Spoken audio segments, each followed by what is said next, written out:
Hey guys, welcome back to the Crowdfunding Demystified podcast. Today we have our honor speaking with a creator who's attracted more than 500,000 for his current Kickstarter campaign, attracted more than 1,900 backers, as well as smashing his goal with multiple campaigns, which we'll be getting to in just a second.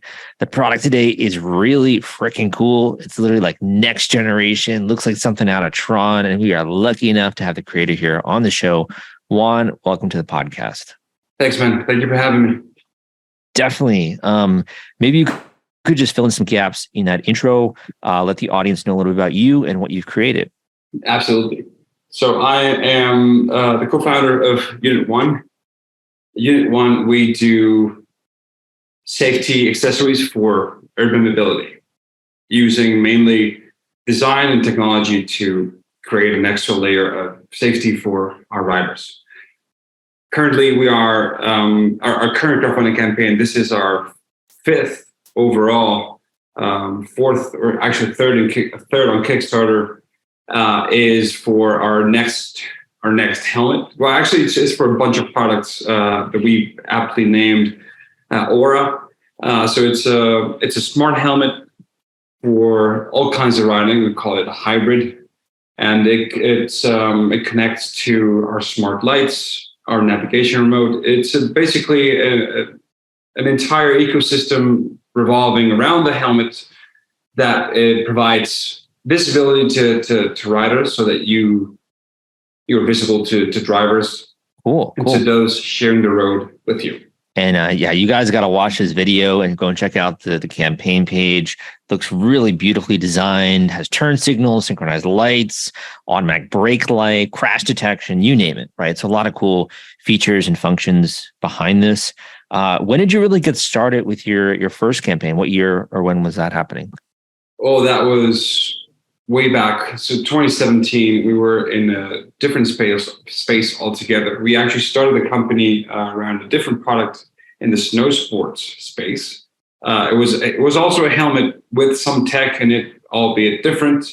It was more communications focused. So it was a helmet with detachable headphones and walkie-talkie. I might remember that. That sounds actually pretty familiar.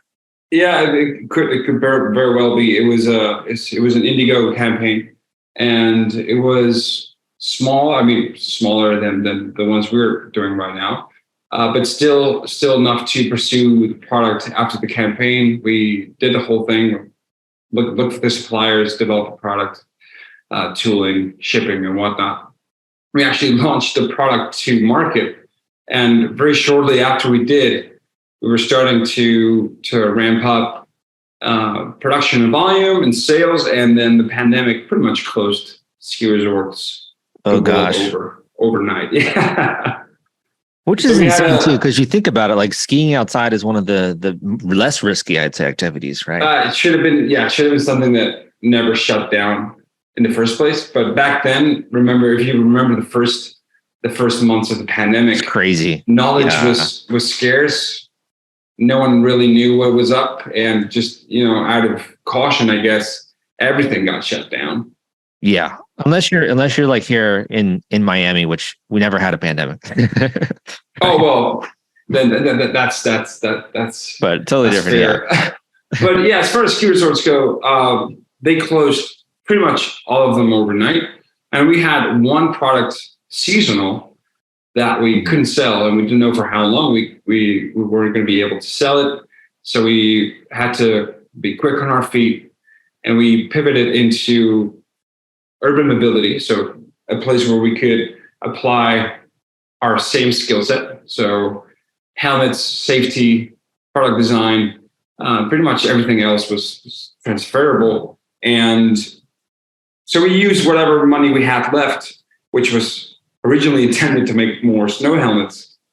We used it to design and develop and launch Fulfillrite, our first helmet for urban mobility. And it was met with skepticism at first, especially from our investors. They did not, that's not what they had to sign up for, in all truth, and that's fair. But we asked them for a vote of confidence, and we said, we need to do this. This is the way.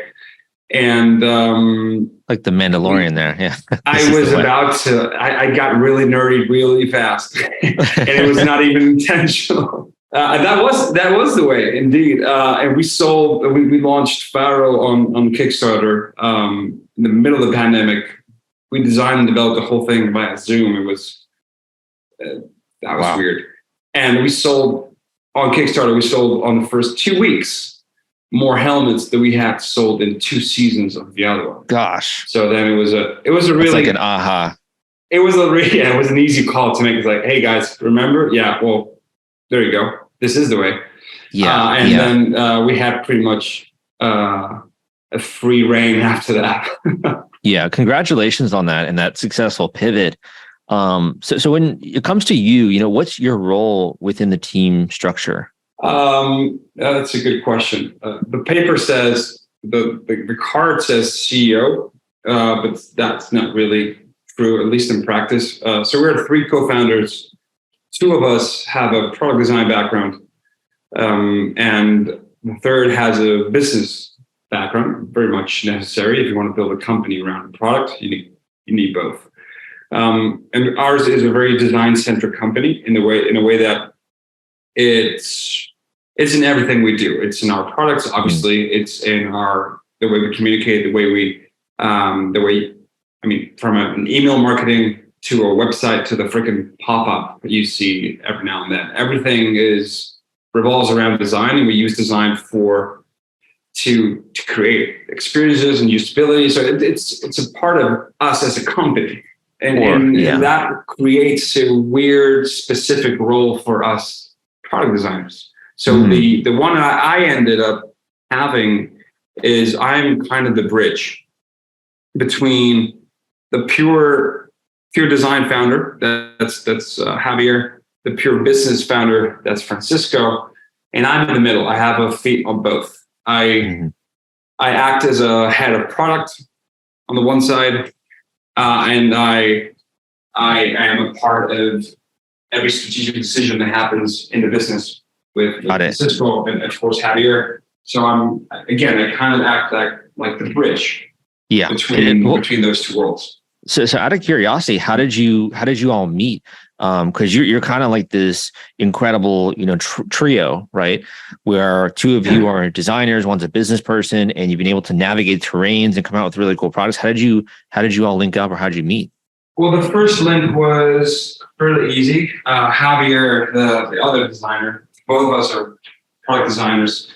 I worked, so he owns the in my opinion, the best product design firm south of the equator. Really, really good, BCK. And I used to work there. That was my second job out of uni. After a brief tenure in a packaging design firm, I went all into product design on his firm, and I made my way up to senior designer on his team. I had a great relationship with him. He was my boss.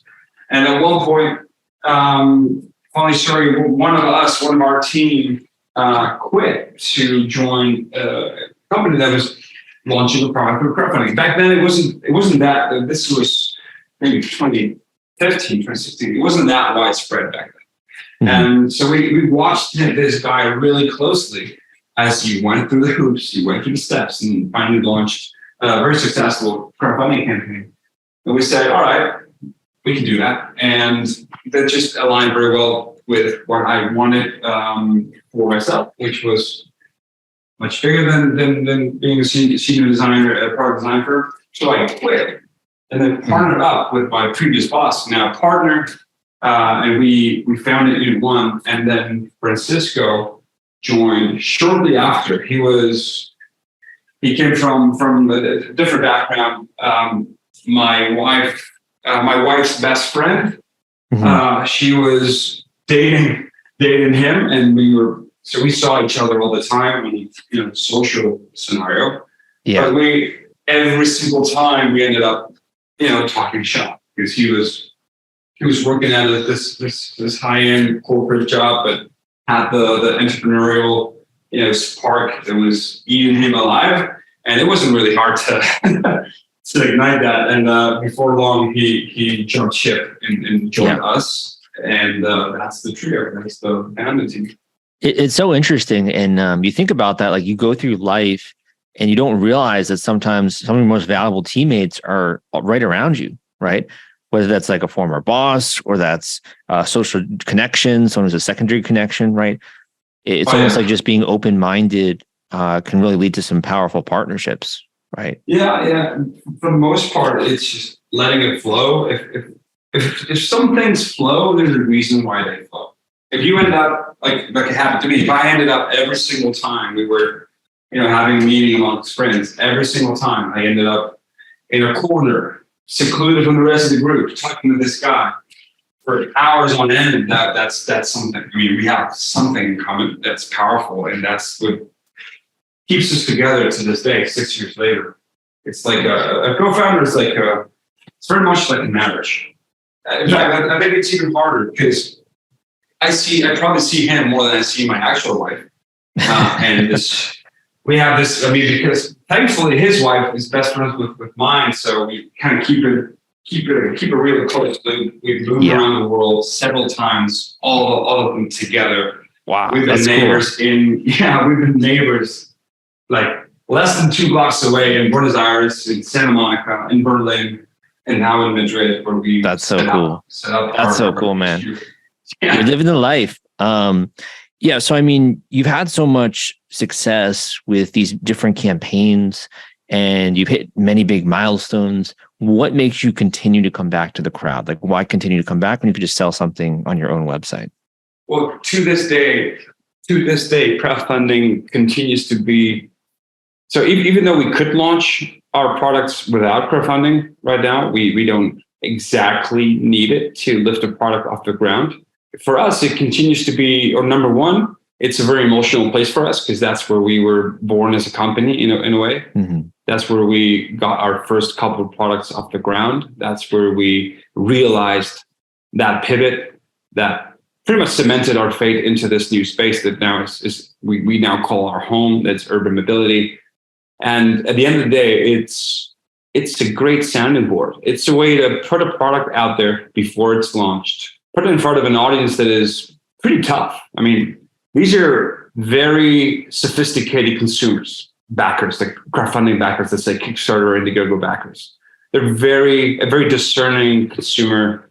And they're tough, man. If you can please them, you'll probably be able to please the market once you launch. So putting our products out there for them ahead of launch gives us a temperature feel of what the product can do later on. Gives us a chance, even if it's a short one, to make tweaks, to change the product, because these guys are very opinionated. They will let you know if there's something wrong with your product. And we've made changes uncomfortably too, I might add, because you're going through development as you run the campaign. We've made changes to our products because these guys were so vocal and so clear, but their opinions were spot on. So we couldn't ignore them.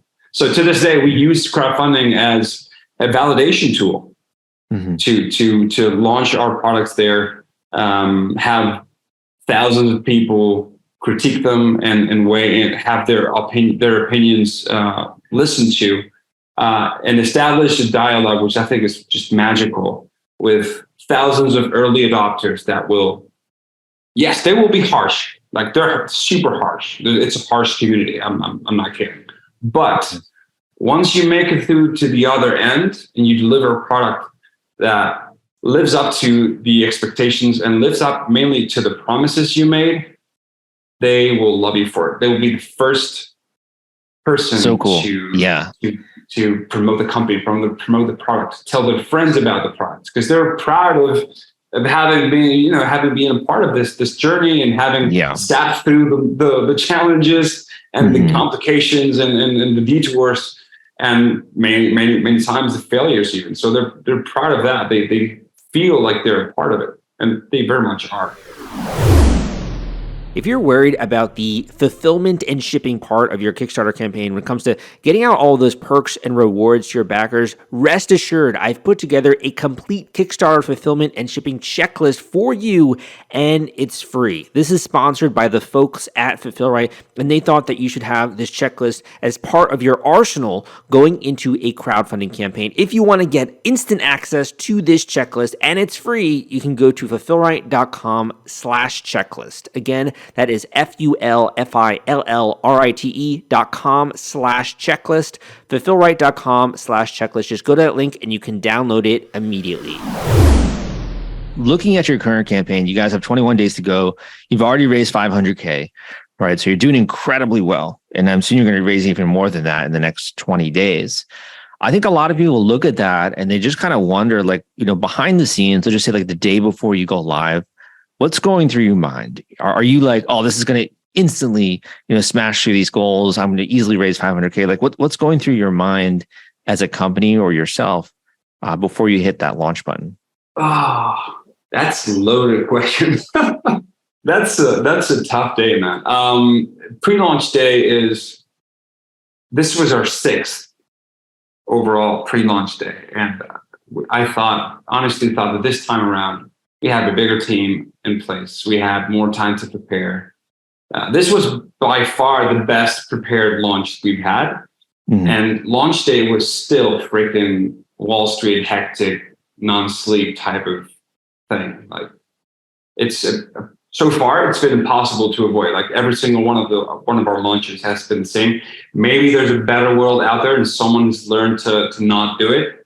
But we were working up to the last minute. It was Wall Street, very much hectic, anxious feel around the office. None of us had slept more than a couple hours the night before. And we just wanted it to be as not perfect. It's never perfect, but as close to it as possible.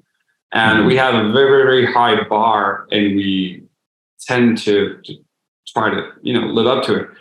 And so what's going through our mind? We had done an amazing pre-campaign this time around.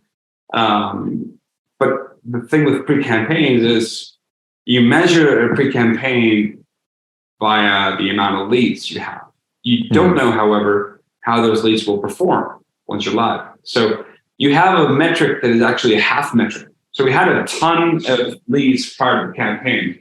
I believe it was more than 10,000 that we had collected in the month prior, and we were pretty happy with it. But all we knew was that we were able to, put this out there to 10,000 people that were allegedly waiting for this. Mm-hmm. That's all we knew. We had, of course, high expectations for this launch. Everything was looking good. Pricing was good. Cost per leads, cost per clicks, advertising was in a good shape. We were, I think, ready to rock, if you will, but with no clue as to what that first day was going to look like. Yeah, and that can be exciting and also a little bit, scary, right? Oh, 100%. 50-50. You go live and all of this work, you see this literally in a matter of days. What did it feel like when you started to have people back the campaign, support it? Do you still get that kind of high, the 6th time around, or as you were saying? Oh, yeah. I refresh that campaign 6, 7, 8 times a day, even though I know I shouldn't. It forces you into a mechanic that is not recommendable, which is you can't look at a campaign you can't judge a campaign on a daily basis. You can look at it, you can look at the numbers, but you can't judge. You can't judge it, and you can't arrive to any conclusions that are worthy if you're not zooming out.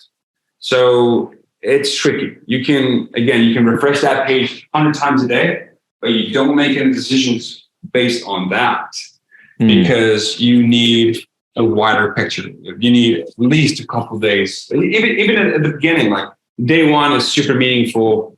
Rule of thumb is usually for most campaigns, 10% of the race is day one.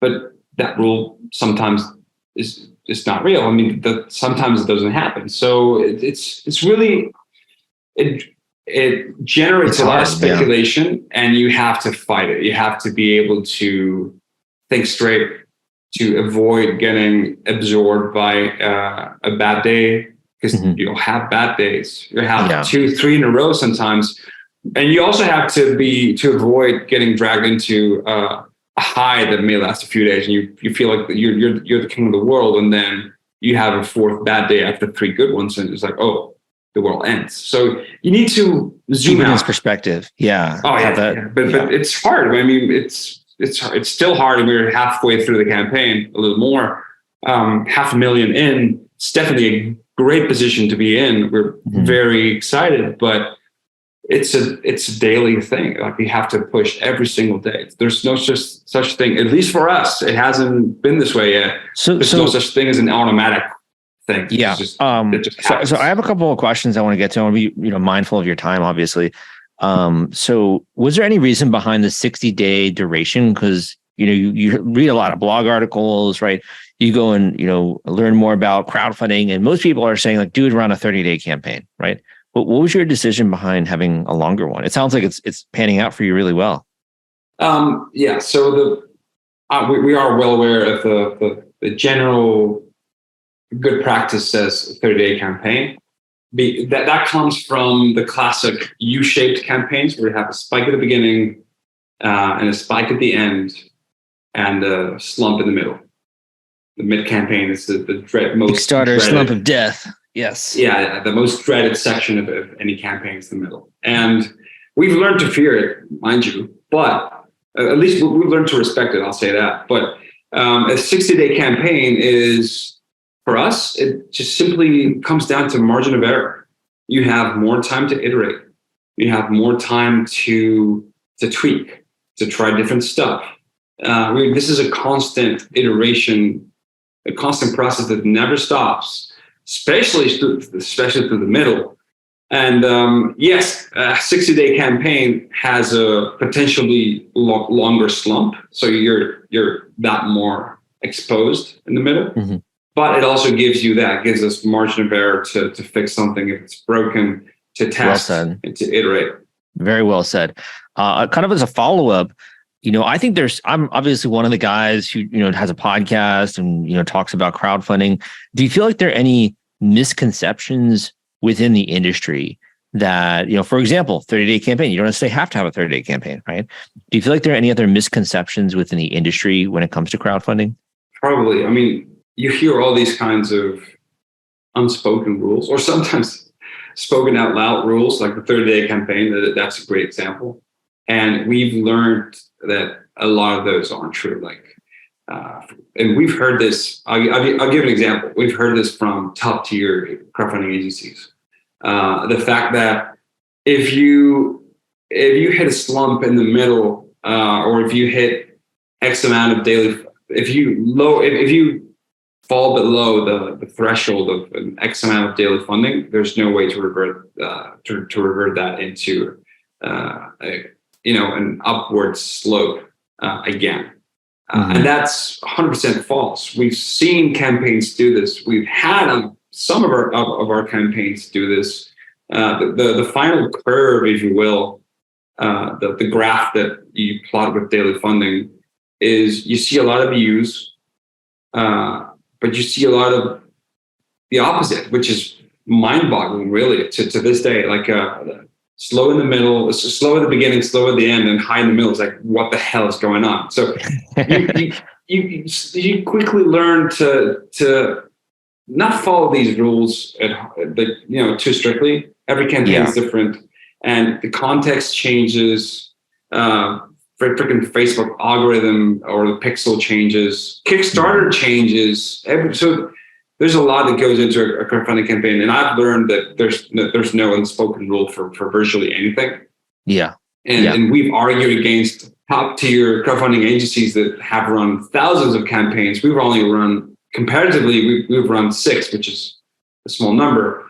It's a large number for a campaigner, but it's a small number for an agency. And we're we're learning to trust in our instinct at this point in time, because we have 6 under our belt, and that's starting to. I love that.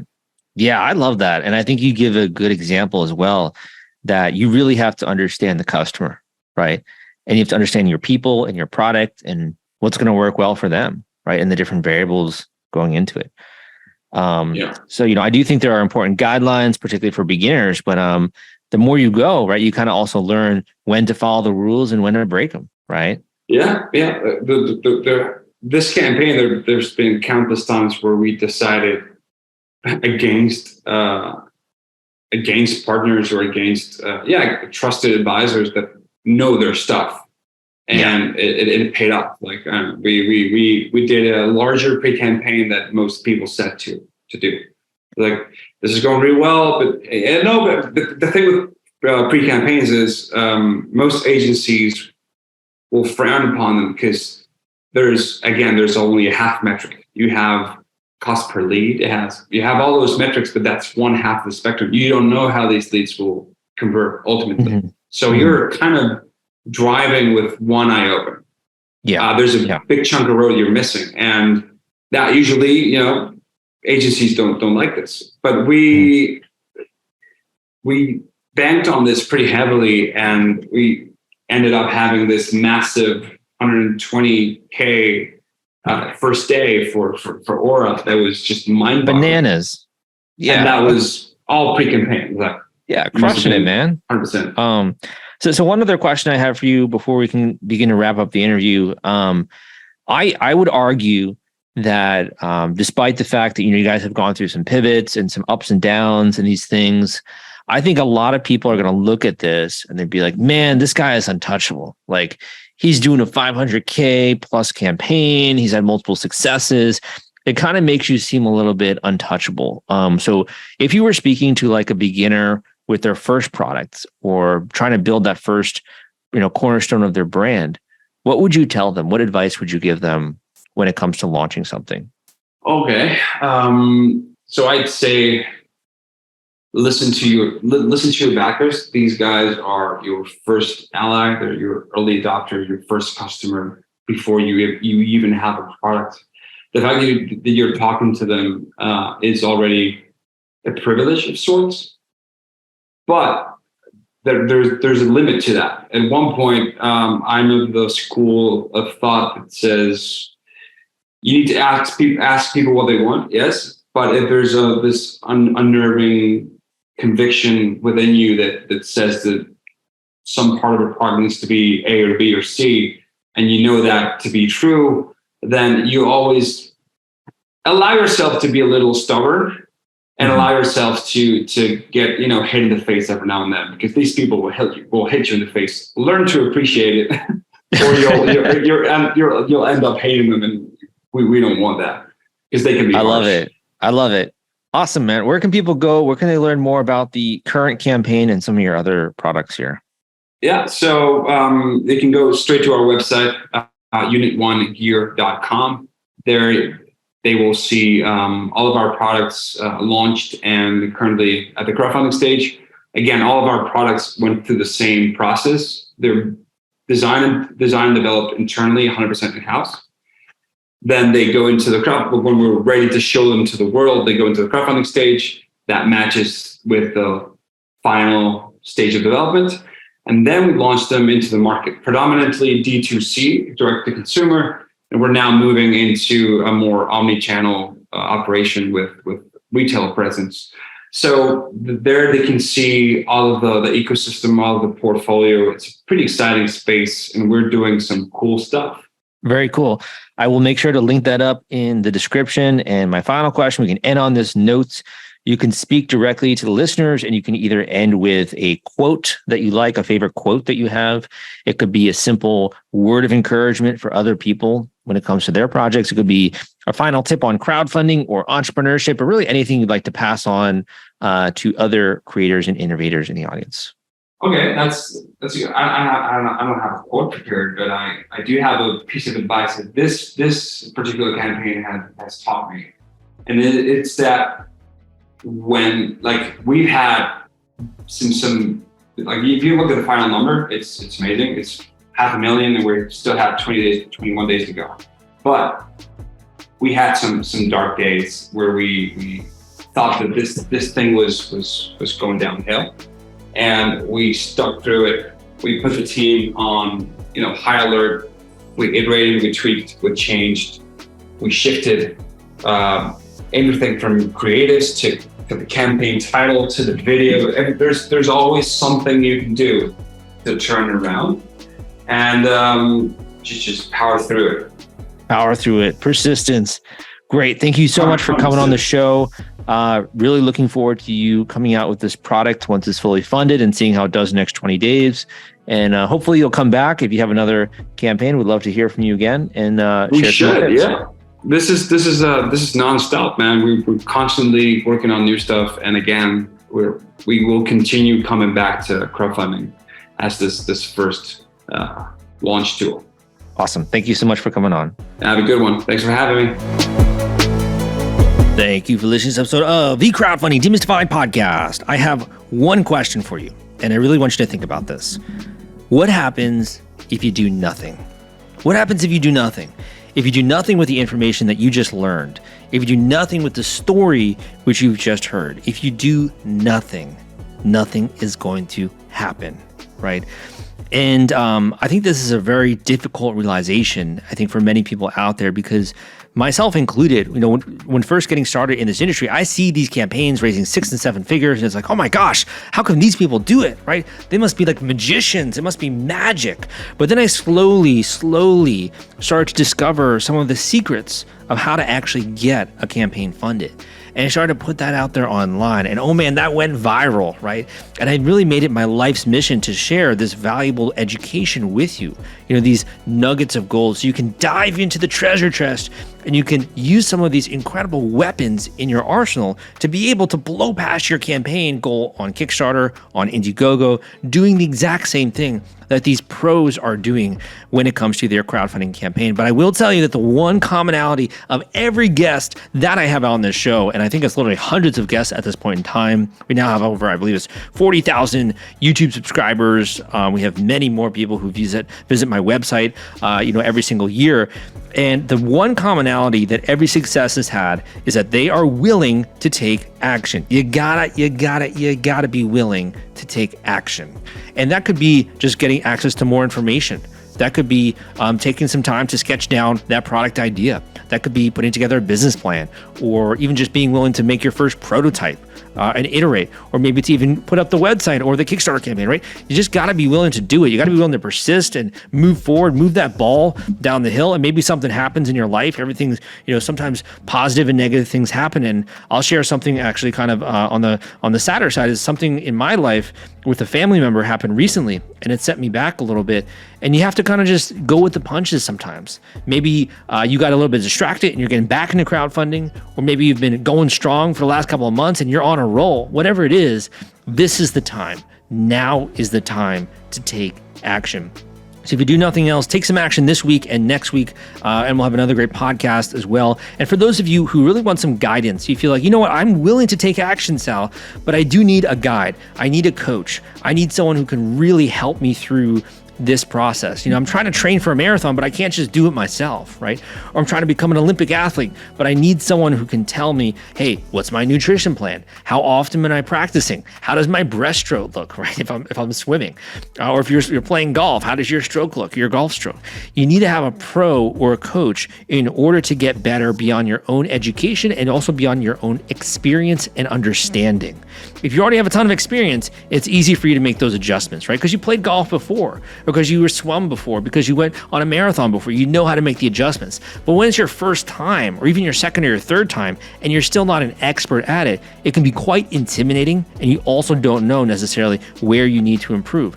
And that's the service that I provide. And really what I've dedicated my life to is trying to help people reach their full potential. And I do that with my individual one-on-one coaching calls, where I make myself available to you in an individual one-on-one coaching call, which you can book book and get access to me, you have to tell me a little bit about what you're trying to do, how much you're trying to raise, your type of product, your category. I've had people who are in the idea stage and the prototype stage, other people that are trying to do equity crowdfunding campaigns, some people that are doing Kickstarter, Indiegogo, or e-commerce, so much under my business coaching program. And it's been just incredible to see the results as well from a single alignment change or a single course change, or even just looking through their marketing and being able to give them feedback has been phenomenal in terms of the results that I've been able to produce. And it's why I continue to offer this as a service for my individual one-on-one coaching calls. So if you're interested in getting access to that, go to the link I'm about to mention. You can book a one-on-one individual coaching call with me at the link crowdcrux.com/coaching.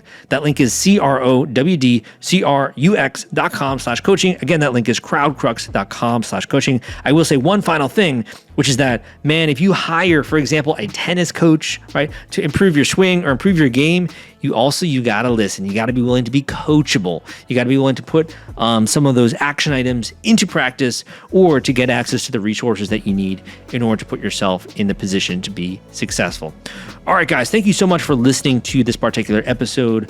It's been a crazy busy week for me. We have so much stuff, my gosh, going on behind the scenes at CrowdCrux. So many cool new videos that are going to be coming out on the YouTube channel, so many great new podcasts that are in the works, and also some really cool, interesting partnerships, which you're going to be hearing about, that I've been doing with other entrepreneurs as well. And we just got a lot of cool new stuff. I got a new course that's going to be coming out. By the way, I know I didn't even think to include this necessarily, but we're going to be doing another group coaching program as well. So if you're on my newsletter, you will be hearing about that at crowdcrux.com/newsletter. And that's going to be coming up a little bit later, but we're kind of in the planning stages there. I really like to run a tight ship and have a really incredible experience when it comes to that. So it's going to be a little bit of a challenge in making sure we get all of those ducks in a row. But I am so freaking excited, and there's so many cool stuff that's on the horizon. Again, my name is Salvador Briggman, and I will see you next time.